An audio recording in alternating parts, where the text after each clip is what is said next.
حدیث شریف میں ہے کہ لوگ اگر ظالم کو ظلم کرتے ہوئے دیکھیں اور اسے نہ روکیں تو بہت جلد اللہ تعالیٰ ان پر اپنا عذاب نازل فرما دے گا۔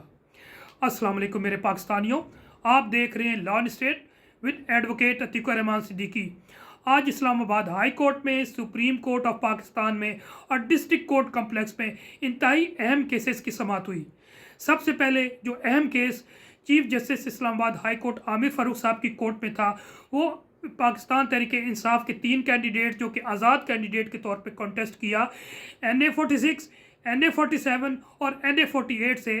عامر مسعود مغل، شعیب شاہین صاحب اور علی بخاری صاحب، ان کی ریٹ پٹیشن تھی جو کہ انہوں نے 5 دن پہلے فائل کیا تھا ود ریگارڈ ٹو جو آرڈیننس غیر آئینی اور غیر قانونی جاری کیا گیا تھا راتوں رات، اس کے خلاف، اور الیکشن جو ٹریبونل ہے اس کو تبدیلی کے خلاف، جو کہ ان 3 فراڈیے الیکشن